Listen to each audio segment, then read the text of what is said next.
स्वागत है आपसी का आइडियाज़ की यूट्यूब चैनल। दोस्तों आज जो मेरी क्लास होने वाली है मैकेनिकल डीजल वालों के लिए होने वाले है। दोस्तों हमारा चैप्टर है वो है हमारा इलेक्ट्रिकल एंड इलेक्ट्रॉनिक्स। ठीक है, इस चैप्टर जितने भी आपके इंपॉर्टेंट क्वेश्चन बनते हैं एग्जाम से रिलेटेड तो हम इस क्लास में डिस्कस करने वाले हैं। ठीक है, स्टेप बाय स्टेप मैं आपको बेसिक से समझाता चलूँगा, जैसे क्वेश्चन बनते चले जाएंगे मैं आपको बेसिक से भी समझाता चलूँगा दोस्तों। ठीक है, इसलिए इस क्लास को जितना हो सके पूरा देखिए और अपने दोस्तों में इसको शेयर करना ना भूलें ताकि उनको भी इस क्लास का पूरा बेनिफिट मिल सके। और आपको क्लास को पूरा नहीं देखते, जब आप क्लास को पूरा देखोगे तभी आपको पूरी क्लास का बेनिफिट मिलेगा।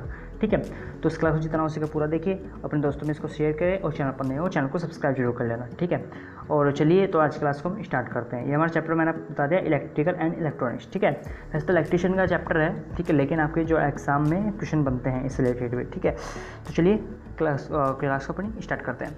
तो पहला क्वेश्चन आप लोगों के सामने आ चुका है कि विद्युत मापक यंत्र जो है आपका, इसका नाम पूछ रहा है, इसको क्या बोलते हैं। चलिए आपको बताना है इसको हम क्या बोलते हैं।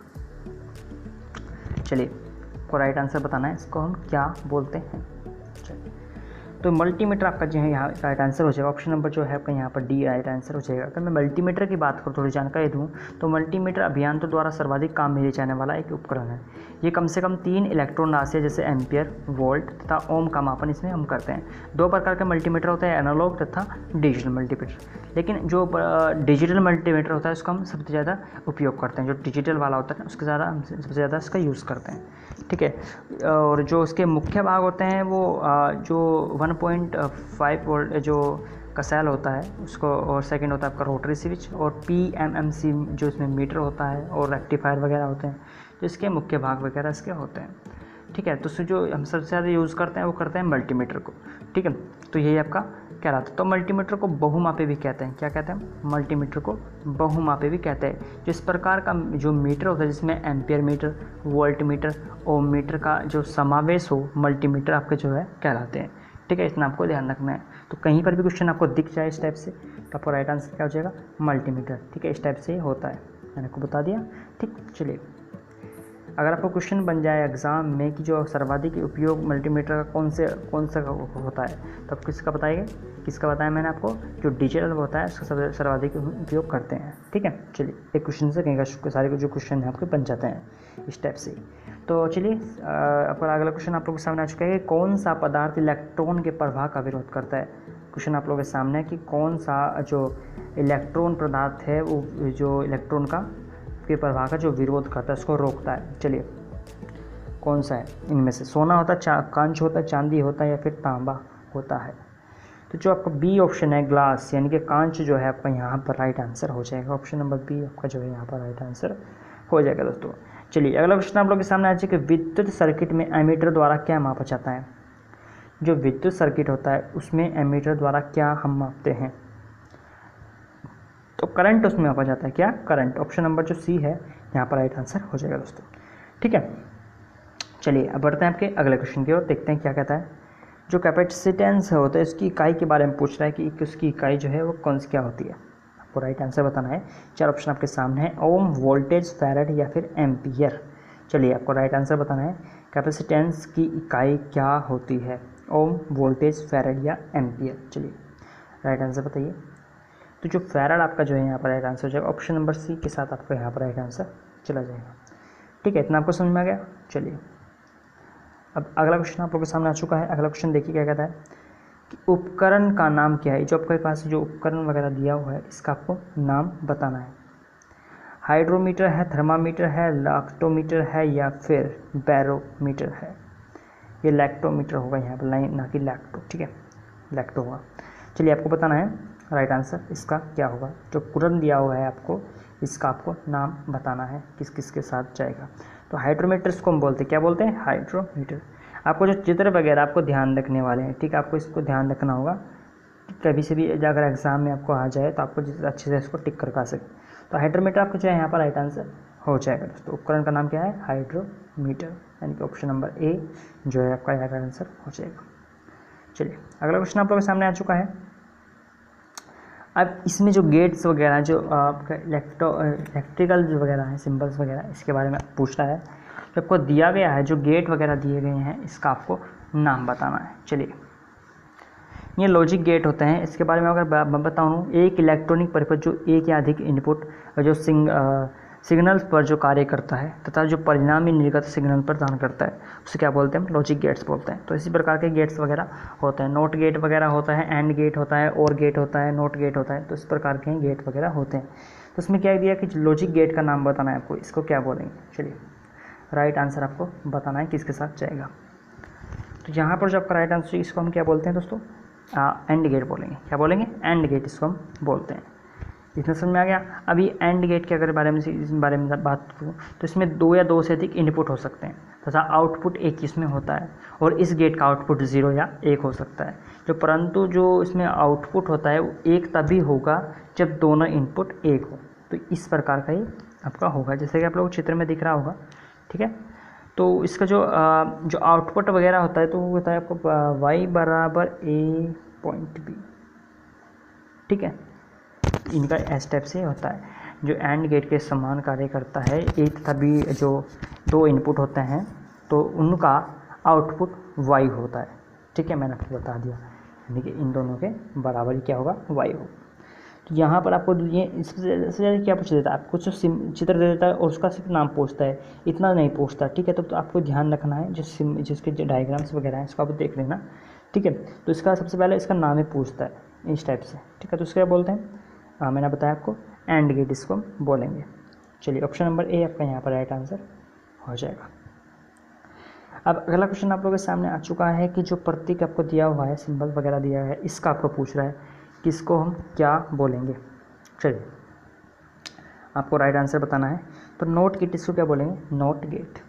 ऑप्शन नंबर सी जो है आपका यहाँ पर राइट आंसर हो जाएगा, नोट गेट इसको हम बोलेंगे। अब ये नोट गेट क्या होता है, ठीक है, जो इसका केवल एक इनपुट होता है, एक ही उसमें आउटपुट होता है।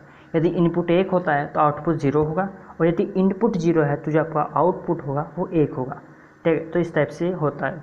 और इस गेट को प्रतिलोम गेट भी क्या बोलते हैं, क्या बोलते हैं इसको, प्रतिलोम गेट भी बोलते हैं।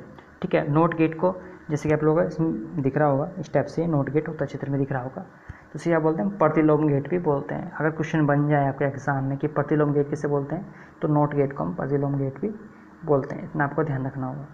तो ऑप्शन नंबर जो है आपका यहाँ पर सी जो है राइट आंसर हो जाएगा दोस्तों। ठीक, चलिए अब बढ़ते हैं आपके अगले क्वेश्चन की ओर। तो अगला क्वेश्चन आप लोगों के सामने आ चुका है, जो किस तर्क के गेट का इन्वर्टर कहा जाता है। गेट को इन्वर्टर कहा जाता है, किस तरह के गेट को इन्वर्टर भी कहते हैं। चलिए आपको राइट आंसर बताना है।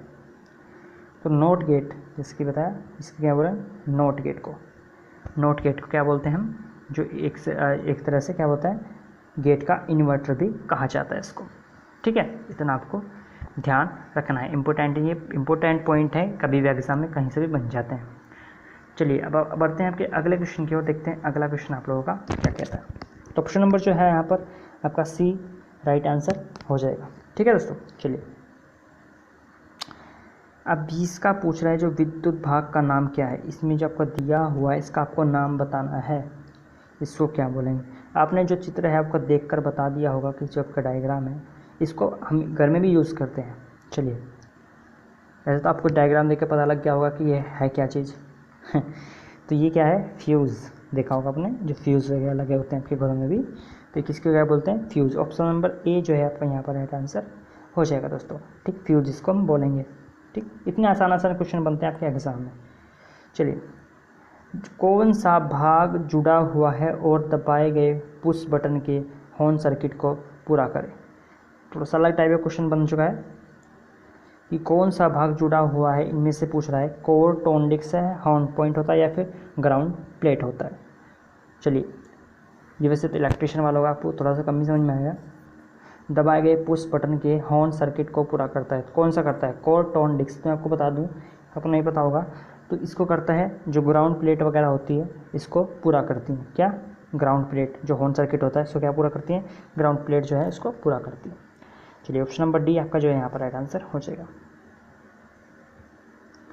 अब बढ़ते हैं अगले क्वेश्चन की ओर कि केबल आकार में 25 नंबर और जो 25 बाई 0.01 दर्शाता है, क्या है, क्या होता है। लंबाई होती है, संख्या होती है, उसका व्यास होता है। ठीक है, या फिर जो आपका डायमीटर होता है वो होता है, या फिर उसकी मोटाई मापता है। चलिए आपको बताना है, वो होता है, लिखा हुआ आपने देखा होगा वायर पर, बॉक्स पर भी लिखा होता है, वायर पर भी लिखा होता है। चलिए केबल जो होते हैं आपके लिखा होता है उस पर, तो आपको बताना है वो क्या होती है। चलिए ये तो आसान क्वेश्चन है, इसको तो बता दोगे। तो स्टैंडर्ड की क्या होगी, संख्या होगी भैया, क्या होगी, स्टैंडर्ड की संख्या, जो नंबर ऑफ स्टैंडर्ड होते हैं। यानी कि ऑप्शन नंबर जो है आपका यहाँ पर बी राइट आंसर हो जाएगा। ऑप्शन नंबर बी के साथ आपका राइट आंसर चला जाएगा। ठीक, चलिए अब बढ़ते हैं अगले क्वेश्चन की ओर कि केबलों में रंग कोड का उद्देश्य क्या है। केबलों में रंग कोड का उद्देश्य क्या है। चलिए आपको राइट आंसर बताना है, केबलों में रंग कोड का उद्देश्य क्या है। चलिए राइट आंसर बताइए। ये प्रत्येक सर्किट की आसान से पहचान करना। क्या, प्रत्येक सर्किट की आसानी से पहचान करना। जो रंग कोड होता है इसका उद्देश्य क्या होता है, प्रत्येक सर्किट की आसानी से पहचान करना। जो राइट आंसर हो जाएगा वो हो जाएगा आपको ऑप्शन नंबर सी, यहाँ पर राइट आंसर हो जाएगा। चलिए अब अगला क्वेश्चन आप लोगों के सामने आ चुका है कि किस उपकरण में विद्युत आवेश संग्रहित की क्षमता होती है। किस उपकरण में विद्युत आवेश को संग्रहित करने की क्षमता होती है। कैपेसिटर होता है, रेसिस्टर होता है, इंसुलेटर होता है या कंडक्टर होता है। चलिए राइट आंसर आपको बताना है इसमें। चलिए दोस्तों, तो कैपेसिटर जो होता है इसमें विद्युत आवेश को संग्रहित करने की क्षमता होती है। जैसे आप लोगों ने देखा हो कैपेसिटर का जो इसको हम बहुत कंडेंसर वगैरह भी बोलते हैं, पंखे वगैरह जो फैन वगैरह होते हैं उसमें लगा होता है, वही तो स्टोरेज करता है, जो विद्युत होती है स्टोर करके तो उसमें रखता है। इसमें पूछ रहा है स्टोर कौन करता है, जो आपकी होती है। आपने देखा होगा एक बार उसको, जो कैपेसिटर होता है उसको जो स्विच रहता है उसमें लगाइए और उसके फिर जो वायर होते हैं, दो वायर होते हैं, उनको आपस में मिलाइए तो क्या होगा, उसमें चिंगारी उठ जाएगी। चिंगारी उठती है ना एकदम, तो इस टाइप से क्या होता है, उसमें जो आवेश होता है, जो विद्युत वो जो ऊर्जा होती है वह इसमें स्टोर हो जाती है। तो ये आपको पूछ रहा है, तो यहाँ पर जो आपका राइट आंसर हो जाएगा कैपेसिटर आपका जो है यहाँ पर राइट आंसर हो जाएगा। ठीक है, चलिए अब आ गया आपका अगला क्वेश्चन कि डिस्चार्ज के दौरान बैटरी का ऊर्जा रूपांतरण क्या है। डिस्चार्ज के दौरान बैटरी का ऊर्जा रूपांतरण क्या है। ऊष्मा ऊर्जा में विद्युत ऊर्जा, रासायनिक ऊर्जा में विद्युत ऊर्जा, यानी कि परिवर्तन करने की इस टाइप से बात कर रहा है कि रासायनिक ऊर्जा में विद्युत ऊर्जा होती है या फिर यांत्रिक ऊर्जा में विद्युत ऊर्जा होती है। डिस्चार्ज के दौरान बोल रहा है। चलिए राइट आंसर बताना है। ये आपके डेली वे में यूज़ होने वाले क्वेश्चन हैं जितने भी चल रहे हैं फिलहाल। ठीक है, जो आपके डेली वे में यूज़ होते हैं। तो जो रासायनिक ऊर्जा होती है इसमें विद्युत ऊर्जा में क्या होती है, जो डिस्चार्ज के दौरान बैटरी ऊर्जा में रूपांतरित हो जाती है। किसमें, जबकि होती है रासायनिक ऊर्जा में, विद्युत ऊर्जा में। ठीक है, तो यहाँ पर जो आपका राइट आंसर हो जाएगा वो हो जाएगा आपका ऑप्शन नंबर बी, रासायनिक ऊर्जा को विद्युत ऊर्जा में होती है रूपांतरित। ठीक है, यानी कि केमिकल एनर्जी से इलेक्ट्रिकल एनर्जी में। ठीक, चलिए ऑप्शन नंबर जो बी आपका यहाँ पर राइट आंसर हो जाएगा दोस्तों। चलिए अब अगला क्वेश्चन आप लोगों के सामने आ चुका है कि चार्जिंग के दौरान बैटरी का ऊर्जा रूपांतरण क्या है। कि चार्जिंग के, वो क्या क्वेश्चन पिछले बार क्या था कि डिस्चार्जिंग के बाद पूछ रहा है, डिस्चार्ज के बाद। ठीक है, तो अब क्या पूछ रहा है, अब क्या पूछ रहा है, चार्जिंग के दौरान पूछ रहा है। किसके, चार्जिंग के दौरान यह पूछ रहा है। अब आपको बताना है राइट आंसर किसके साथ जाएगा। चलिए बड़ा आसान क्वेश्चन है। तो इस टाइप के जो क्वेश्चन आपके एग्जाम में बनते रहते हैं, आपके डेली वे में यूज़ होते हैं क्वेश्चन, इस टाइप से ही बनते हैं, आसान क्वेश्चन है। चलिए क्या होगा, इसमें भी रासायनिक ऊर्जा में विद्युत ऊर्जा रूपांतरित होती है, यानी कि इलेक्ट्रिक एनर्जी जो इंटो होती है वो केमिकल एनर्जी में परिवर्तित हो जाती है। ठीक है, तो रासायनिक ऊर्जा में विद्युत ऊर्जा, ठीक क्या होगा, रासायनिक ऊर्जा में विद्युत ऊर्जा जो है आपका यहाँ पर राइट आंसर हो जाएगा। ठीक, चलिए ऑप्शन नंबर ए जो है आपका यहाँ पर राइट आंसर होगा। ठीक है, चलिए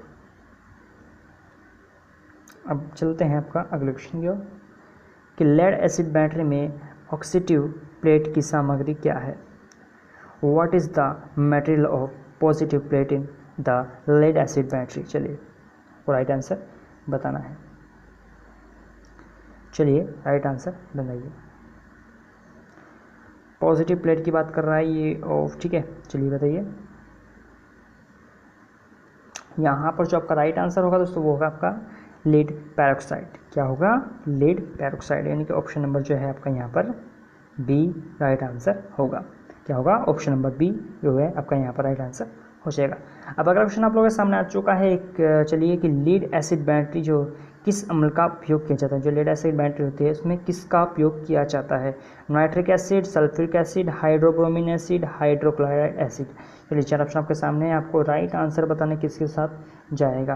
तो जो सल्फ्यूरिक एसिड होता है इसका हम यूज़ करते हैं, आपको पता होगा सल्फ्यूरिक एसिड, जबकि बैटरी वगैरह में डलता है। ठीक है, तो इसका क्या हुआ? ऑप्शन नंबर बी आपका जो है यहाँ पर राइट आंसर हो जाएगा। अच्छे अच्छे क्वेश्चन है फिर जो गवर्नमेंट एग्जाम होते हैं, रेलवे वगैरह, जो आपके और भी जो एग्ज़ाम वगैरह होते हैं, CSSC वगैरह होते हैं, तो उनमें भी क्वेश्चन बन जाते हैं साइंस वगैरह से रिलेटेड। ठीक है, चलिए कि क्वेश्चन पूछा गया पूरी तरह से चार्ज बैटरी की विशिष्ट गुरुत्व जो उसका ग्रेविटी होती है वो कितनी होती है? चलिए पूछ रहा है चार्जिंग बैटरी जो ग्रेविटी होती है वो कितनी होती है?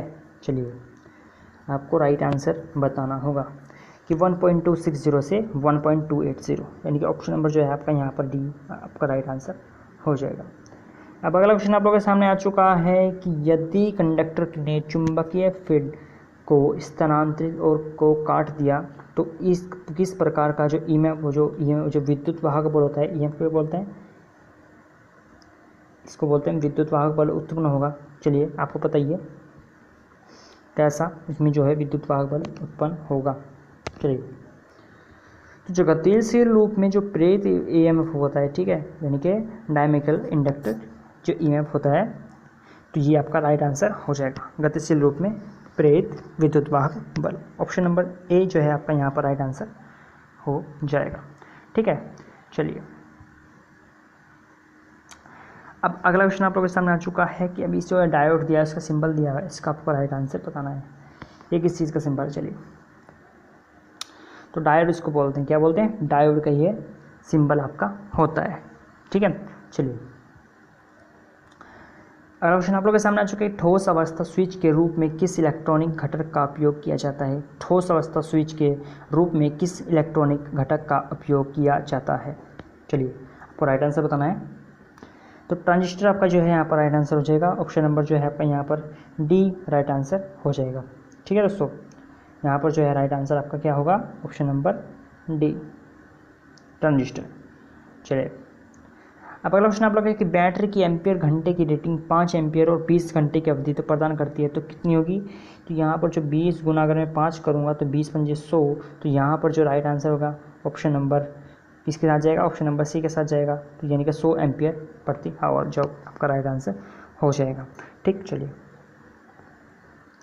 अगला क्वेश्चन आप लोग के सामने आ चुका है। चलिए जो सर्किट का आपको दिया हुआ है इसका आपको नाम बताना है।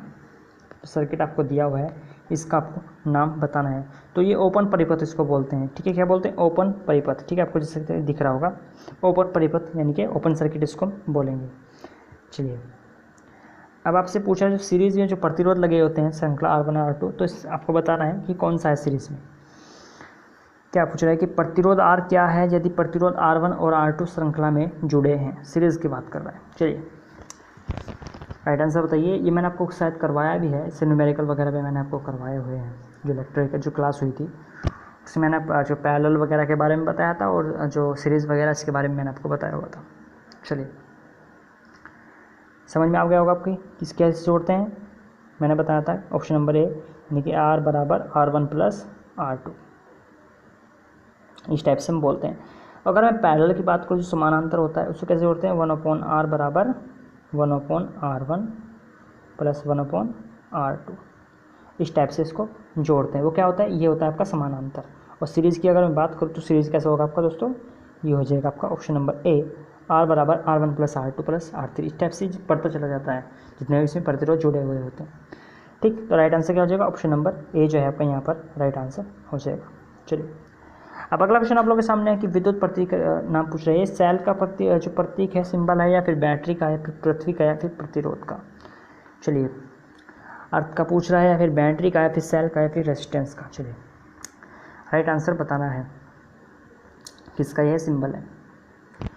तो बैटरी का ये क्या होता है? सिंबल होता है दोस्तों। क्या होता है? बैटरी का ये सिंबल होता है। ठीक, ऑप्शन नंबर जो बी आपका यहाँ पर राइट आंसर हो जाएगा। अब अगला क्वेश्चन देख लेते हैं क्या कहता है। अब यही क्वेश्चन ये आ गया नाभिक में जो एक्स के रूप में दर्शाया गया है यहाँ पर, इसका आपको नाम बताना है। ये क्या है? प्रोटॉन, इलेक्ट्रॉन है, न्यूट्रॉन है, या फिर परमाणु है, एटम है? चलिए बताइए यह क्या है? यहाँ पर जो आइकन दिख रहा होगा आपको प्लस का, ये क्या है? बाहर इसके जो प्लस का आइकन के बाहर है, ये क्या चीज़ है? परमाणु है, प्रोटॉन है, न्यूट्रॉन है, इलेक्ट्रॉन है। चलिए राइट आंसर बताइए किसके साथ जाएगा। तो प्रोटॉन यह होगा, क्योंकि प्लस का है तो क्या होगा आपका? प्रोटॉन होगा, क्योंकि सिंबल कैसा है? प्लस का आ रहा है। चलिए अब देखते हैं अगला क्वेश्चन क्या कहता है कि अर्धचालक सामग्री कौन सी है इनमें से? अर्धचालक कौन सी सामग्री पूछा है इसमें। चलिए राइट आंसर आपको बताना है। तो सिलिकॉन जो है आपका यहाँ पर राइट आंसर हो जाएगा, यानी कि ऑप्शन नंबर सी आपका यहाँ पर राइट आंसर हो जाएगा। सिलिकॉन जो है आपकी अर्धचालक सामग्री होगी। ठीक है, ऑप्शन नंबर सी आपका जो है यहाँ पर राइट आंसर हो जाएगा। अब अगला क्वेश्चन आप लोगों के सामने है कि अर्धचालक पदार्थ किस घटक द्वारा बनाया जाता है? जो अर्धचालक पदार्थ होता है किस घटक के द्वारा बनाया जाता है? चलिए आपको राइट आंसर बताना है। तो ट्रांजिस्टर जो है आपका यहाँ पर राइट आंसर हो जाएगा। ठीक, चलिए अब अगला क्वेश्चन आप लोगों के सामने इस प्रकार किस परमाणु के मध्य भाग का क्या नाम है? किसी परमाणु के जो मध्य भाग होता है उसका नाम पूछ रहा है आपसे, क्या बोलते हैं उसको? तो नाभिक उसको बोलते हैं। क्या बोलते हैं? न्यूक्लियस। नाभिक उसको बोलते हैं, जो मध्य भाग होता है परमाणु का क्या बोलते हैं? इसको नाभिक बोलते हैं। चलिए अब इलेक्ट्रॉन के प्रभाव क्या बोलते हैं? अब ये अच्छा है, इसमें आपको डेफिनेशन बताने कि इलेक्ट्रॉन के प्रभाव को क्या कहा जाता है। इंपॉर्टेंट क्वेश्चन है, बार बार रिपीट होता है। चलिए बताइए इलेक्ट्रॉन के प्रभाव को क्या, प्रभाव जो होता है इसका क्या कहा जाता है? How to flow of electron is cell. चलिए आपको राइट आंसर बताना है। जो करंट होगा, शक्ति होगा, वोल्टेज होगा, फिर प्रतिरोध होगा। चलिए राइट आंसर बताइए। तो करंट जो होता है क्या होता है? इलेक्ट्रॉन प्रवाह का, जो इलेक्ट्रॉन के प्रभाव क्या कहते हैं? हम करंट बोलते हैं। तो ऑप्शन नंबर जो है आपका यहाँ पर ए राइट आंसर हो जाएगा। ठीक है, चलिए अब किस कानून में कहा गया है कि वोल्टेज के लिए करंट अप्रत्यक्ष रूप से और प्रतिरोध के विपरीत व्युत्क्रमानुपाती होता है? आपको राइट आंसर बताना है कि किस कानून में कहा गया है कि जो आपका वोल्टेज के लिए करंट अप्रत्यक्ष रूप से और प्रतिरोध के विपरीत व्युत्क्रमानुपाती होता है। चलिए आपको राइट आंसर बताइए। राइट आंसर आपको बताना है किसके साथ जाएगा। चलिए तो ओम के नियम जो है आपका यहाँ पर राइट आंसर हो जाएगा, ओम्स लॉ। ठीक है, ओम्स लॉ जो है आपका यहाँ पर राइट आंसर हो जाएगा, ऑप्शन नंबर ए। ठीक, जितने भी क्वेश्चन आपको दिख रहे होंगे, आप चाहे तो जो आपकी जी ये क्वेश्चन है ये आपकी निम्न जो वेबसाइट है वहाँ पर भी आपको मिल जाएंगे। ठीक है, जो गवर्नमेंट सेक्टर होता है उन्होंने आपके लिए तैयार किया हुआ है सारा सिस्टम, ताकि मैं आपको अच्छे से इसमें कंप्लीट करवा रहा हूँ ताकि अच्छे से आपको समझ में आ सके। ठीक है, आप चाहे तो वहाँ पे भी इसको देख सकते हैं। और अगर आप PDF वगैरह चाहिए तो आप मुझे कमेंट करना, मैं उसको PDF में कन्वर्ट करके आपके लिए लेके आऊँगा। ठीक, चलिए आपको राइट आंसर बताना है किसके साथ जाएगा दोस्तों। कि व्हीकल जो पैनल होता है, पैनल बोर्ड होता है, वो किस विद्युत मापने के यंत्र को लगाया जाता है? वीकेंड पैनल बोर्ड पर किस विद्युत मापने के लिए लगाया जाता है? आपको राइट आंसर बताना है किसके साथ जाएगा। चलिए राइट आंसर बताइए किसके साथ जाएगा, एमीटर, वाल्ट मीटर या फिर वाट मीटर, ओम मीटर। चलिए तो यहाँ पर जो होता है आपका एमीटर राइट आंसर हो जाएगा, ऑप्शन नंबर ए आपका यहाँ पर राइट आंसर हो जाएगा। अगला क्वेश्चन आप लोगों के सामने आ चुका है कि ब्लास्ट सर्किट किस सर्किट का उपयोग किया जाता है? कि ब्लास्ट सर्किट किस सर्किट का उपयोग किया जाता है? चलिए राइट आंसर बताइए। फ्लैशर सर्किट जो है आपका यहाँ पर राइट आंसर हो जाएगा, flasher circuit, option number C आपका यहाँ पर राइट आंसर होगा दोस्तों। ठीक है, चलिए अब अगला क्वेश्चन आप लोगों के सामने कि वाहन फ्लैशर इकाई में किस प्रकार के अवरोधक का उपयोग किया जाता है? प्लास्टर सर्किट, फिल्म रेसिस्टर, मुद्रित रेसिस्टर या फिर इंटीग्रेटेड रेसिस्टर। चलिए राइट आंसर आपको बताना है। तो ब्लास्टर सर्किट जो है आपका यहाँ पर राइट आंसर हो जाएगा, वाहन फ्लैशर की बात कर रहा है। चलिए अगला क्वेश्चन आप लोगों के सामने आ चुका है कि मुक्त रख रखाव वाली सीलबंद बैटरी होती है उसका क्या फ़ायदा होता है? चलिए आपको राइट आंसर बताना है। तो यहाँ पर जो आपका राइट आंसर जाएगा वो चेक और डिस्टिल्ड जो वाटर की ज़रूरत नहीं होती इसमें। ठीक है, तो इसका फ़ायदा क्या होता है? तो चेक और डिस्टिल्ड जो वाटर होता है इसकी इसमें ज़रूरत नहीं होती। तो अब क्वेश्चन नंबर जो है यहाँ पर आपका होगा इसमें ऑप्शन नंबर ए जो आपका यहाँ पर राइट आंसर हो जाएगा। ठीक, चलिए बैटरी की क्षमता कैसे व्यक्त की जाती है? चलिए जो बैटरी होती है आपकी, इसकी क्षमता कैसे व्यक्त की जाती है, आपको राइट आंसर बताएं। तो एम्पियर घंटे की रीडिंग है, किसमें, एम्पियर में। ऑप्शन नंबर ए आपका यहाँ पर राइट आंसर हो जाएगा। ठीक, चलिए लास्ट क्वेश्चन आप लोगों के सामने है कि अर्धचालक सामग्री कौन सी है, अर्धचालक सामग्री कौन सी है। तो जर्मेनियम और सिलिकॉन। ठीक है, जो पिछला क्वेश्चन गया था उसमें क्या था, खाली सिलिकॉन दिया था अर्धचालक के बारे में, उसमें क्या होगा, जर्मेनियम भी पूछ रहा है। ठीक है, तो जर्मेनियम और सिलिकॉन आपकी जो है अर्धचालक सामग्री होगी। ठीक है, तो ये टॉप क्वेश्चन जो मैंने आपको इस क्लास में डिस्कस किया है। आई होप ये क्लास आपको अच्छी लगी हो, अगर अच्छी लगी तो इसका लाइक कीजिए, शेयर कीजिए, और चैनल पर नए हो चैनल को सब्सक्राइब जरूर कर लेना। ठीक है, ताकि आपको जितने भी मैं क्लास डालूंगा आपके लिए, तो आपको जो सभी क्लास आपको मिलते रहें। आप चैनल के साथ जुड़ जाइए जल्दी जल्दी, और इतना इस वीडियो को जितना हो सके अपने दोस्तों में शेयर करना, ताकि उनको भी इस क्लास का पूरा बेनिफिट मिल सके दोस्तों। ठीक है, तो आज क्लास को यहीं समाप्त करते हैं, मिलते हैं अगली क्लास में। धन्यवाद।